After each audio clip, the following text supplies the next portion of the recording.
할렐루야. 오늘도 새날을 주신 하나님을 찬양합니다. 고난주간을 보내면서 이렇게 매일 말씀으로 시작하는 하루하루가 성령 충만, 은혜 충만해서 주님의 십자가의 길을 잘 따라가는 이 고난주간이 되시기를 주님의 이름으로 축원합니다. 오늘은 마태복음 26장 47절에서 56절까지 말씀입니다. 하나님의 말씀을 경청하시기 바랍니다.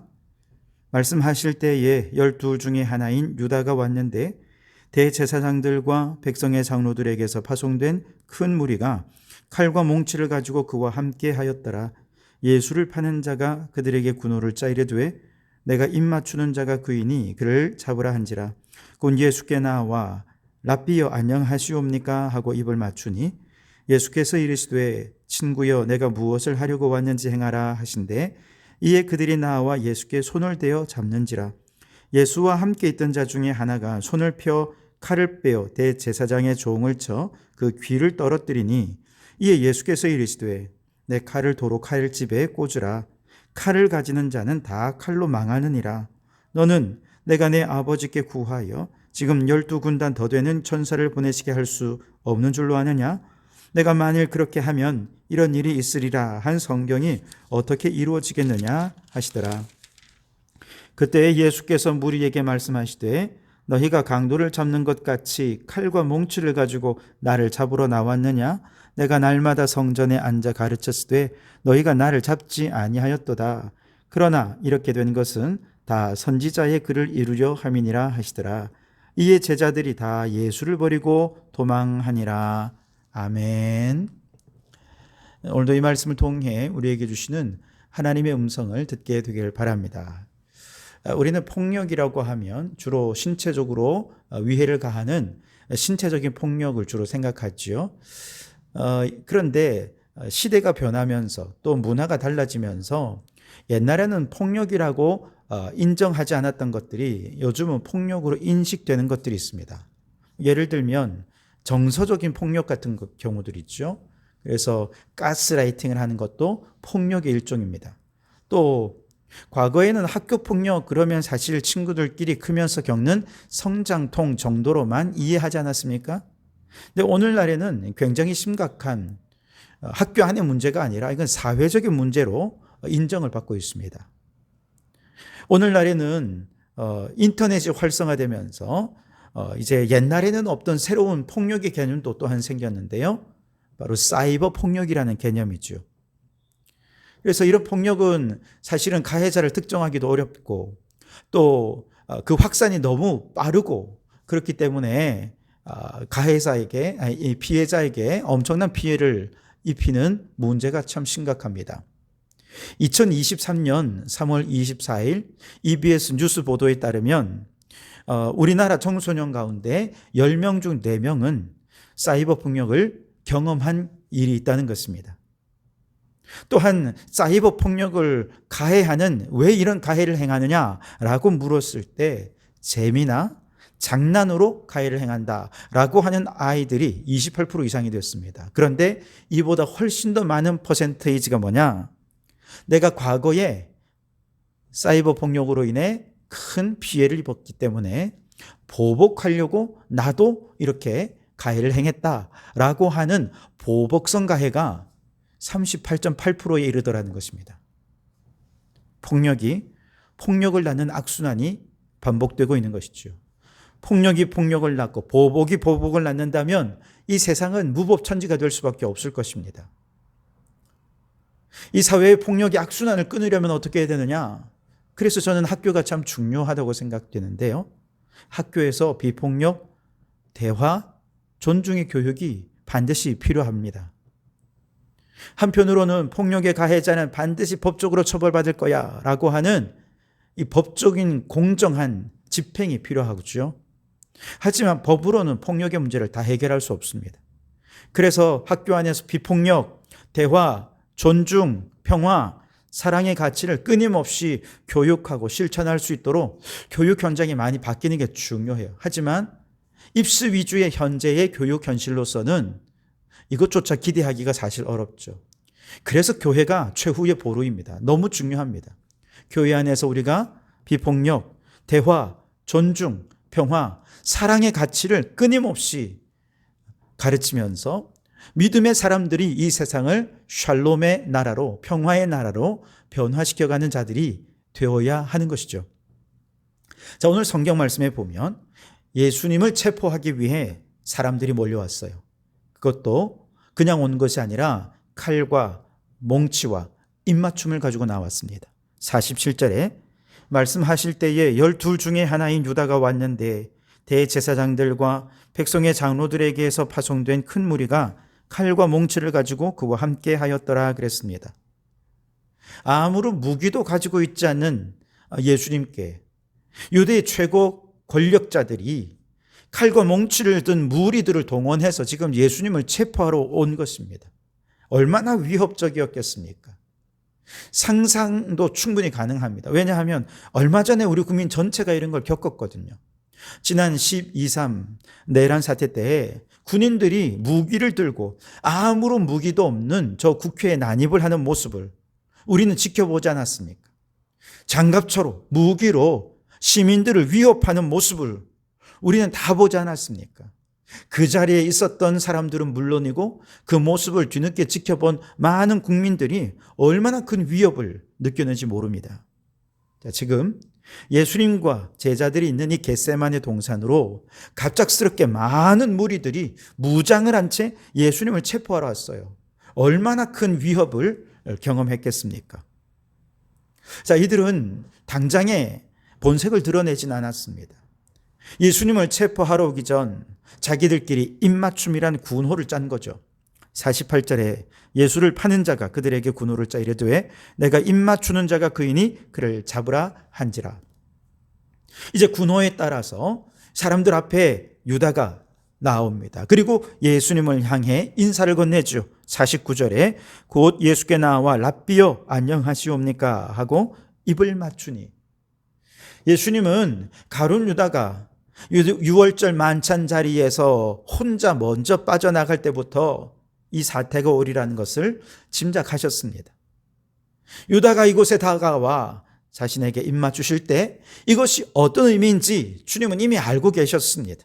그래서 유다에게 이렇게 말씀하시죠. 50절에 예수께서 이르시되 친구여 내가 무엇을 하려고 왔는지 행하라 하신대 이에 그들이 나와 예수께 손을 대어 잡는지라. 예수님께서 네가 무엇을 하려는지 내가 다 안다, 하려는 일을 행하라 라고 말씀하시자마자 득달같이 주변의 많은 사람들이 예수님을 체포하기 위해 막 달려드는 것이죠. 분위기가 아주 험악해졌습니다. 예수님 바로 옆에 있던 제자들이 예수님을 호위하기 시작하는데 그 중에 말보다 행동이 앞서는 한 사람 베드로가 본능적으로 방어와 공격적인 행동을 동시에 가하기 시작합니다. 51절에 예수와 함께 있던 자 중에 하나가 손을 펴 칼을 빼어 대제사장의 종을 쳐 그 귀를 떨어뜨리니 그랬습니다. 여기서 예수와 함께 있는 자 중 하나 누구일까요? 요한복음 말씀에 보면 그가 베드로라 그랬습니다. 베드로에 의해서 귀가 잘린 대제사장의 종은 누구이냐? 요한복음에 보면 말고라고 그 이름을 실명을 밝히고 있습니다. 역사적 사실이라는 것이죠. 베드로는 예수님의 체포를 저지하기 위해 본능적으로 품속에 있던 칼을 꺼냈고 대제사장의 종 말고의 귀를 베어버렸습니다. 그 칼이 귀로 가지 않고 심장으로 갔다면 큰일 날 뻔하지 않았습니까? 자, 그와 동시에 맞은편에 있던 대제사장들이 보내온 사람들 일제히 자신의 품속에 품고 있던 칼과 몽치들을 다 꺼내어서 이제 무기 대 무기로 대치하는 상황이 되었습니다. 바로 그때 예수님께서 베드로에게 말씀하십니다. 52절에 이에 예수께서 이르시되 내 칼을 도로 칼집에 꽂으라. 칼을 가지는 자는 다 칼로 망하느니라. 칼을 가지는 자는 다 칼로 망하느니라. 예수님께서는 방금 전 겟세마네 동산에서 하나님 앞에 기도하면서 이 고난의 잔 십자가의 길을 기꺼이 가겠노라고 하나님 앞에서 결단하셨기에 이러한 상황에 대해 마음의 준비가 되어 있으셨습니다. 그래서 지금 경거망동하는 베드로를 향해 차분하고 단호하게 칼을 도로 집어넣으라고 명령하시면서 말씀하시죠. 칼을 가지는 자는 다 칼로 망하느니라. 여러분, 예수님께서 지금 이 고난의 잔을 마시려는 목적이 무엇입니까? 십자가의 목적은 무엇입니까? 죄로 인해 평화를 잃어버린 이 세상에 다시금 평화를 회복시켜 주기 위해, 샬롬을 회복시켜 주시기 위해 예수님께서 이 십자가를 지는 것이죠. 그러니 평화는 칼로 이루어지지 않습니다. 만약에 칼로 평화를 이룰 수 있었다면 예수님은 얼마든지 그렇게 하셨겠죠. 하지만 칼로는 평화가 오지 않는다는 것을 주님은 아셨습니다. 예수님이 힘이 없어서 지금 잡혀가는 게 아니에요. 53절에 보면 너는 내가 내 아버지께 구하여 지금 12군단 더 되는 천사를 보내시게 할 수 없는 줄로 아느냐?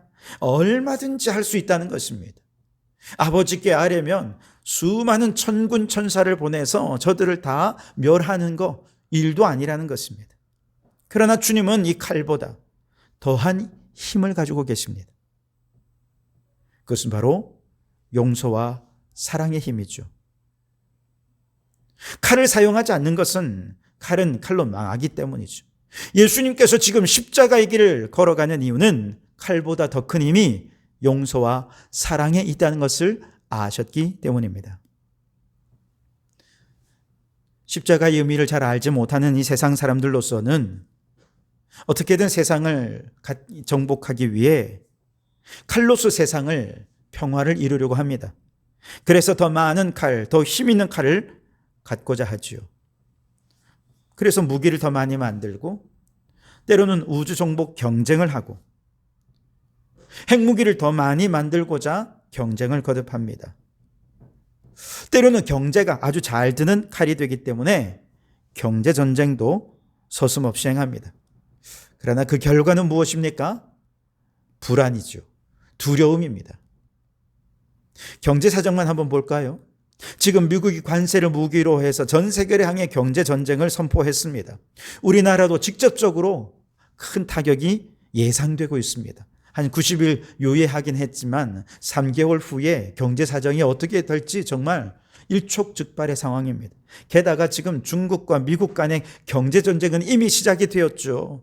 우리는 중국과 미국에 다 수출을 하는 나라이기 때문에 심각한 간접적인 어떤 경제적인 타격이 엄청나게 예상이 됩니다.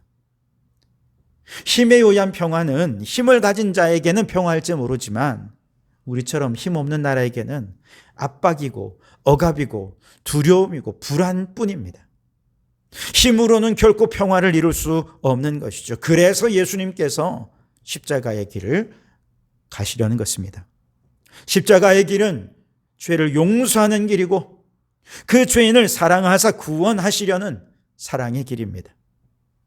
결국 평화는 죄인들의 죄를 용서하시는 십자가로만 폭력적인 악순환을 끊어내고 죄악의 악순환을 끊어내고 참된 평화, 샬롬을 이룰 수 있는 것이죠. 칼을 가지는 자는 칼로 망하지만 사랑의 힘을 믿는 자들에게는 십자가의 희생과 용서와 사랑이야말로 진정 평화를 이룰 하나님의 지혜요, 하나님의 능력이었던 것이죠. 방금 경제에 관해 말씀드렸습니다만 경제적인 폭력은 인간 세계를 넘어서 피조물을 향해서도 엄청난 폭력으로 나타났습니다. 자연에 대한 무차별적인 개발, 그로 인한 자원의 고갈, 환경 오염으로 인해 생태계는 심각하게 파괴되었고 그 결과 기후 위기가 심각한 현실로 나타나게 되면서 인간의 자연에 대한 폭력적인 파괴 행위에 대한 이 심각한 문제의식이 오늘날 대두되고 있는 것이죠. 폭력은 결국 보복을 낳는다 말씀드렸죠. 오랫동안 인간이 자연에 대해 폭력과 착취를 가해오는 가해자였다면 이제 그동안 피해만 당하고 있던 이 자연이 인간에 대해 대반격을 가하고 있습니다. 그게 기후위기 아닙니까? 심각하게 인류 멸종까지 이야기가 되는 상황에 이르고 말았습니다. 결국 칼을 가지는 자는 다 칼로 망하는 것처럼 자연에 대해 폭력을 휘두른 인간에게 자연이 부메랑처럼 자연의 재난, 기후재해를 퍼부으면서 인류의 생존을 위협하는 형국이 되어버렸습니다. 이대로 가다가는 자연의 역습에 인류 공멸에 최후를 준비해야 될 정도로 상황이 굉장히 심각해졌습니다. 그렇게 되면 아마 우리가 지옥에 가지 않아도 이 땅에서 이미 뜨거운 불지옥을 맞이할지 모르겠습니다. 그래서 우리는 속히 비조 세계와 평화하는 길을 찾아야 하겠는데 그 첫걸음이 바로 인간의 탐욕과 죄악의 악순환을 끊어내는 것입니다. 어떻게 이것이 가능할까요? 이 역시도 예수님의 십자가로만 가능한 것입니다. 탐욕과 욕망의 죄를 회개하며 경건과 절제의 십자가를 지고 탄소 금식의 실천으로 주님을 향해 나아가는 것이죠. 적어도 우리 그리스도인들만이라도 우리가 쓰레기를 만들어내고 일회용을 배출하고 탄소를 배출하는 일상적인 행동들, 습관적인 행동들이 자연에 대해 얼마나 심각한 폭력이 되고 있었는지를 철저히 깨닫고 회개하는 생태적 회심이 있어야 한다는 것입니다. 더 나아가 경건과 절제의 십자가를 지고 탄소 금식을 실천하며 주님의 뒤를 따를 때 우리는 이 비조 세계와 평화롭게 공존하는 길을 걸을 수 있게 될 것입니다. 여러분, 칼을 가지는 자는 칼로 망합니다. 그러나 사랑의 힘을 믿고 십자가의 길을 걷는 성도들은 바로 그 십자가로 평화를 이루어낼 수 있는 줄 믿습니다. 이 믿음으로 칼은 버리고 십자가를 등에 지고 주님의 뒤를 따르는 평화의 일꾼이 될 수 있기를 주님의 이름으로 축원합니다. 기도하겠습니다. 하나님, 예수님을 체포하기 위해 폭력을 휘두르고 그들에 저항하여 또 칼을 꺼내든 베드로에게 주님께서 칼을 가진 자 칼로 망하리라 선포하시며 십자가의 길을 걸어 끝끝내 샬롬을 이루어내신 주님을 바라봅니다. 주님의 십자가가 세상에 평화를 가져옴을 다시 한 번 더 깨닫게 해주시니 감사합니다. 지금 전 세계의 폭력과 착취가 있는 곳마다 십자가로 참 평화를 누릴 수 있게 도와주시옵소서. 특별히 경제의 칼을 휘두르며 저 자연에게 폭력을 휘두른 결과 자연의 재앙, 인류 멸종의 위기를 걱정해야 되는 상황이 되고 말았습니다. 주님, 경건과 절제의 십자가를 지고 주님을 따라가서 인간과 피조물 사이에 참된 샬롬을 이루어내는 저희들 될 수 있도록 도와주시옵소서. 예수님 이름으로 기도하옵나이다.